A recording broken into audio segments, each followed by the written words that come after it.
Thank you, Charlotte, and good afternoon, everyone. As Charlotte mentioned, my name is Dave Parr, and I'd like to thank you for taking time out to join this short webinar forum today, during which I will be outlining the current situation regarding the development of a new international standard for safety management systems, namely ISO 45001. As Charlotte has already mentioned, please feel free to submit questions or comments during the session, which we may have time to respond to at the end, or alternatively, we will get back to you directly as soon as possible.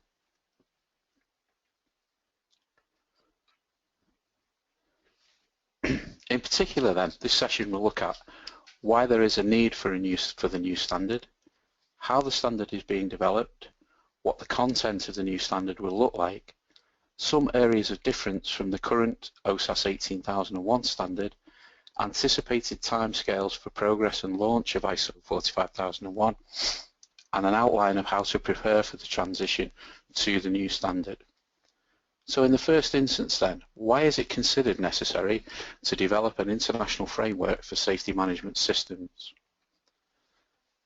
The new standard will be a natural progression in the spirit of continual improvement from the current OHSAS 18001 model, and is perhaps indicative of a trend toward integrated management systems, or at the very least to utilise a standardised framework for all management models to follow. Perhaps at this juncture it is worth refreshing on how the OHSAS 18001 standard evolved. During the mid-1990s there was a growing demand from all business sectors for a standardised model for safety management systems, which could be generically adopted and implemented within any industry sector. In 1999, OHSAS 18001 was finalised and launched, led by BSI, and proved to be an increasingly popular standard throughout the following years. In 2007, the standard was revised into its current format to reflect changes both in UK legislation and trends in safety management technique. It was also adopted as a British standard in 2007. Currently, it is estimated that there have been in excess of 90,000 OHSAS 18001 certificates issued globally within 120 countries and in some 40 variations, as the standard has become increasingly well recognised. Excuse me. Clearly then, it has become more and more apparent that there is a need, if not demand, to harmonise and update these variations into an internationally recognised framework standard for safety management systems. Furthermore, as more and more organisations move towards an integrated safety, environmental and quality management system, or at least adopt a standardised approach, then clearly a consistent and recognised model is required. This process should ensure a globalised approach towards improving health and safety standards, whilst also enabling in-country regulatory requirements to be satisfied. In October 2013, after much lobbying from various groups and stakeholders, ISO established a development committee, PC 283, with BSI providing the role of secretariat, who were given the remit of developing a new international standard, namely ISO 45001, for safety management systems. The BSI HS1 committee, which contained representatives from health and safety professional bodies, including British Safety Council, trade union groups and other sector groups, acts as the UK forum for consultation and communication of issues relating to ISO 45001 to and from the Development Committee PC 283. PC 283 is currently comprised of some 59 member countries, represented by 90 delegates who aim to form a collaborative and consensus-based approach towards development of the ISO standard. However, as you can imagine, with so many varied interests and opinions among the delegates, progression of the standard to date has not been without some difficulties. For example, in 2014, the committee held a ballot to determine whether the standard text going to use within the new standard should refer to occupational health and safety or occupational safety and health. I kid you not. Occupational health and safety prevailed out of interest. As previously mentioned, one of the main drivers for the development of ISO 45001 has been the need to harmonise standards and approach across the various management disciplines. To support this objective, a management system standard has been established, namely Annex SL, which defines a common framework from which all ISO standards should be derived. The recently published ISO 14001, the environmental standard, and the revised ISO 9001 quality management standard both follow the Annex SL framework requirements, and this will also be the primary component of ISO 45001 in respect of establishing the main clauses within the new standard.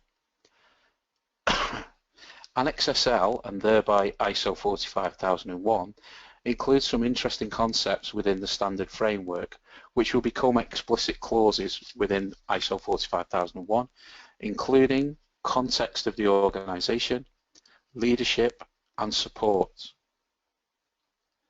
So if we look a little bit more closely at the framework clause requirements within the Annex SL standard, the 10 main components, elements which form the management system framework and thereby will be adopted as the main clauses of ISO 45001 are scope, which is specific to the standard discipline in question, in this case health and safety management.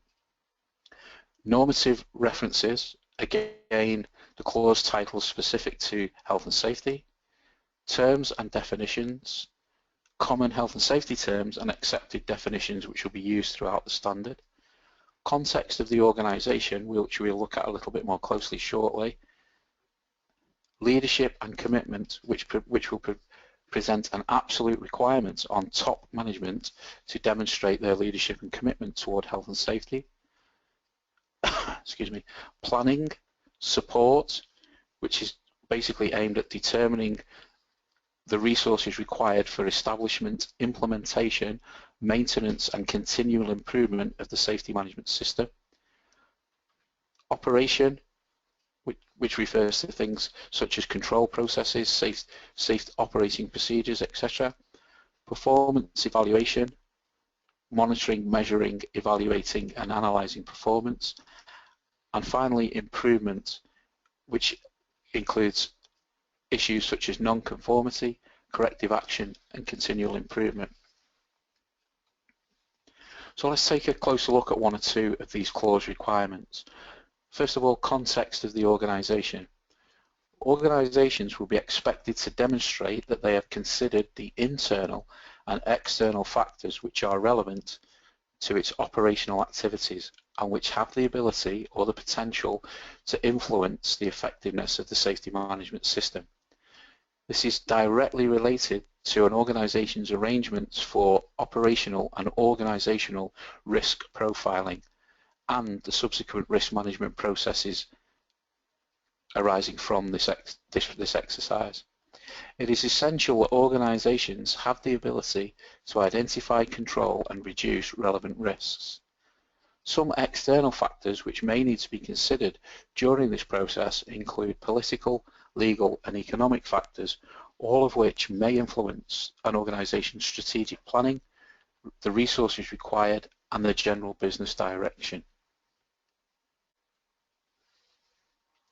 Another primary theme and a new explicit clause within ISO 45001 will be leadership. Although demonstration of leadership and commitment is implied within 18001 currently through issues such as management review and the appointment of a director responsible for health and safety, this will now become an explicit requirement in ISO 45001. Organisations will, quite rightly in my personal view, be expected to tangibly demonstrate leadership in health and safety matters from the very top level and indeed throughout all levels of management within the organisation. This could or should include ensuring that health and safety is an integral part of the overall strategic business planning, ensuring that top management have an awareness of and more importantly an involvement with health and safety issues and the effective implementation of the safety management system. Top management should be involved in the monitoring of health and safety performance and must ensure that adequate resources are provided for the effective implementation of the safety management system. As well as displaying leadership behaviours at all times, top management should support such behaviours at all levels of management. Interestingly, within Annex SL, there is a definition of top management which states that top management is classed as a person or group of persons who direct or control an organisation at the highest level. There is a similar definition within the Corporate Manslaughter Act of 2007. In terms of the certification audit process, this will mean that the auditor will most definitely need access to top management personnel during the audit process. In itself, this may require some retraining for auditors, although to be perfectly honest, I would expect this to be happening already as part of OHSAS 18001 auditing, but I do know that that is not always the case. Certainly, British Safety Council auditors are expected to discuss organisational health and safety issues with this level of management during an audit delivery. Another clause worth a closer review is planning. Organisations will be expected to demonstrate that health and safety is a component part of the overall business planning and is not a bolt-on area of the business. As we are all aware, health and safety has the ability to affect all areas of the business, and therefore it is surely logical that management of operational business risk should include health and safety control systems. The ISO 45001 standard will require organisations to demonstrate processes for the setting of defined objectives at relevant levels. That's corporate, functional and individual. It will also require organisations to demonstrate the development of suitable plans to achieve these targets, and that they can and have identified and evaluated relevant legislative and other sector requirements. Will also require that they plan for and have processes for identifying specific risks and, interestingly enough, opportunities from operational activities. Opportunities is an interesting new requirement which is intended to ensure that the risk identification and management process considers opportunities to continually improve the safety management system as well as addressing the threats presented. And finally, during the planning stage, organisations will be expected to demonstrate processes for evaluation and review of the effectiveness of the safety management system. All of these factors should be familiar from OHSAS 18001 and also a plan, do, check, act management model, and therefore I don't anticipate this will present too many problems for organisations with mature safety management systems in place. So in summary then, some of the significant changes within ISO 45001 when compared to OHSAS 18001 include a greater emphasis on demonstrable leadership and commitment from top management in particular, a closer alignment to other management disciplines and standards, a focus upon health and safety being integrated into the overall business planning, identification of opportunities as well as threats arising from risk management processes, and the preventive action clause currently within OHSAS 18001 will not be included within ISO 45001 as it is considered to be inclusive of the risk management and control requirements.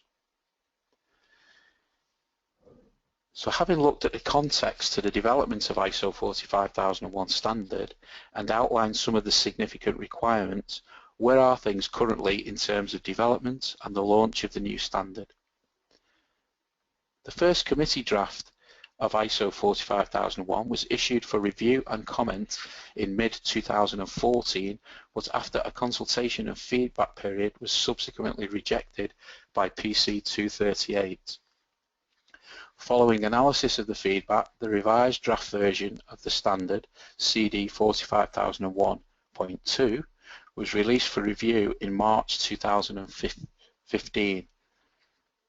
Quite unbelievably, over 2,400 comments were received, including some 13 pages of UK feedback, which were collated and communicated via the HS1 committee I mentioned previously. CD 45001.2 was approved in June 2015, subject to comment, and a further two-stage meeting of PC 238, which has just been completed in September of this year. Some of the common issues raised during the review of the feedback and consultation process focused upon inclusion of occupational health and safety risk as a defined term, the use of the terminology injury and ill health throughout the standard, whether the standard should use the term compliance obligations, use of terminology such as workers and representatives, and the importance of consultation and participation, and particularly the difference between them. So in terms of timescales and the next stages towards publication of the ISO 45001 standard, as we have just discussed, the second draft CD 45001.2 has been approved with comment, and the completed text from the subsequent working group, which is part of PC 238, which will incorporate the agreed amended comment following review of the feedback, is expected to be submitted this month to PC 238 Secretariat, who will finalise the version before submitting to ISO itself.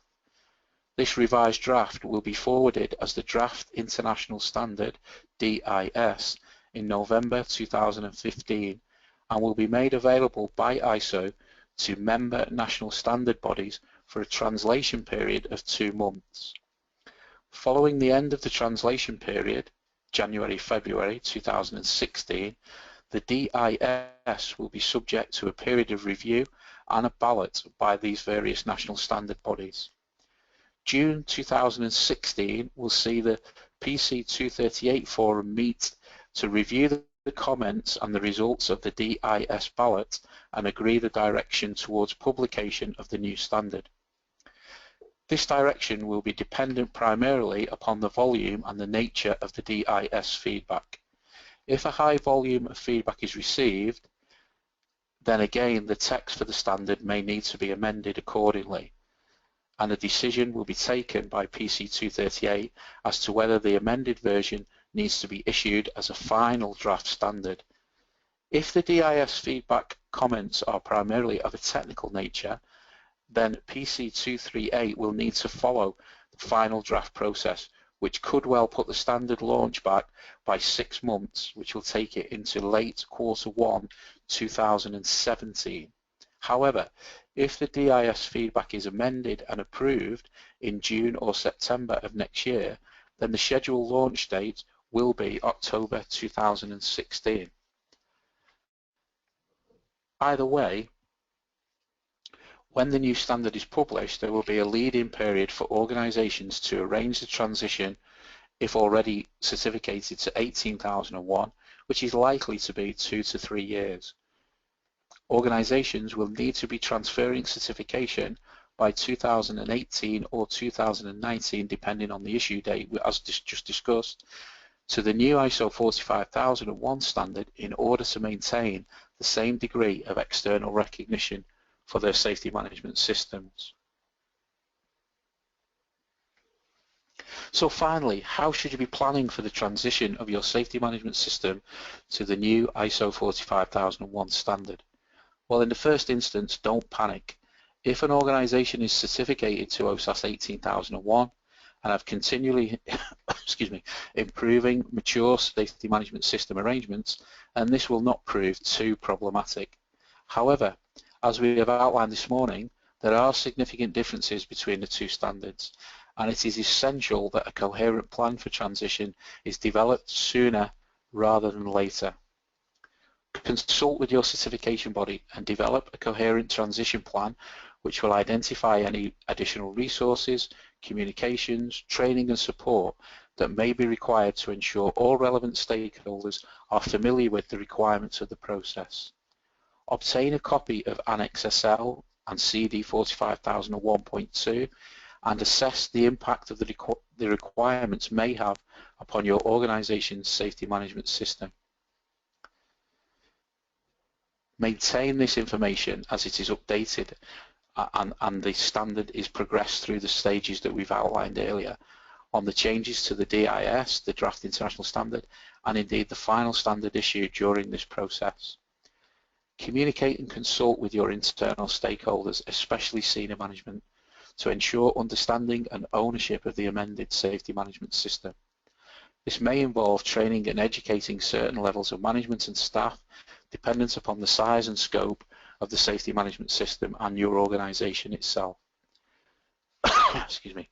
Review the current levels of leadership and commitment within the organisation, particularly at senior management level. Be realistic and open during this process. Monitor and communicate regularly progress towards achievement of the transition plan in order to promote and maintain awareness and understanding.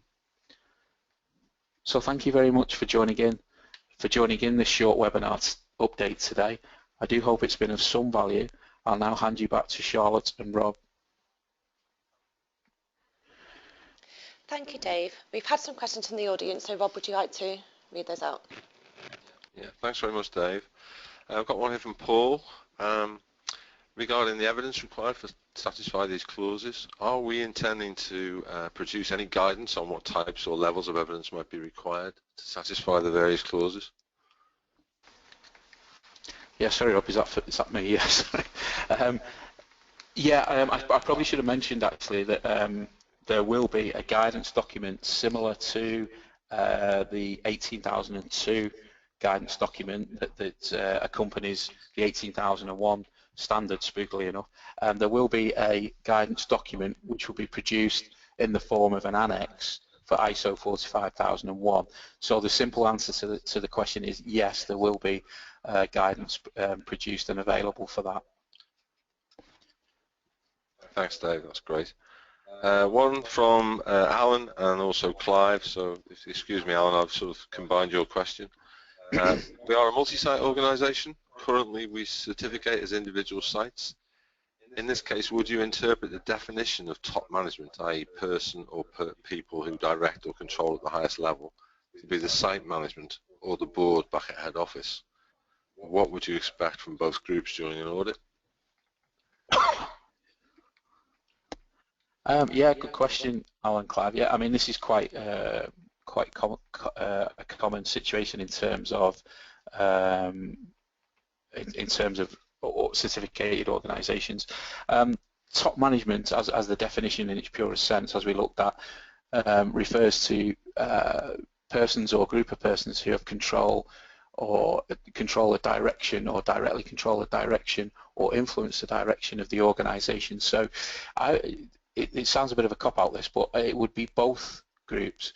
Obviously on site, the direction and the control and decision-making process on that site would be examined and would be part of the audit process on that site. But most certainly, we would be expecting to see a demonstration of commitment from the organisational top management during the audit process. Thanks, Dave. One from George then to finish off. Is it too early for me to start to align my SMS with the new standards clauses, or do you think these are pretty much set by now? I don't think that the current draft will change dramatically in technical content, George, to be perfectly honest. And I very much would advise people to begin to plan for aligning the SMS content to the new standard. It's fairly straightforward to, well, say fairly straightforward. It's a straightforward process to actually amend documentation and to produce documentation and processes which will satisfy the requirements of the standard. What perhaps is much more important and not as straightforward is to ensure that these processes are effectively implemented, and the more time that people are given to adjust to the new standard and the requirements of it, and to, for want of a better phrase, educate people into owning these requirements, the better in my view. So yes, most definitely, sooner rather than later. As a matter of fact, we ourselves have started the transition process only this month, to be perfectly honest. We've outlined a basic framework plan for transferring from 18 to 45. Thank you, Dave. So that's all the questions we have time for today. I'm sorry if we haven't been able to answer yours, but if you are keen for an answer, let us know at webinar@britsafe.org and we will respond later today. We'll also be putting a recording of the webinar up on our website, so if you missed any of the slides, then you can view it online after this session. Just a final note from me, we will be holding an ISO 45001 transition workshop on the 8th of December at our offices in London. So if you'd like more details on that, then please visit the events page on our website. Thanks all for your time today and enjoy the rest of your day.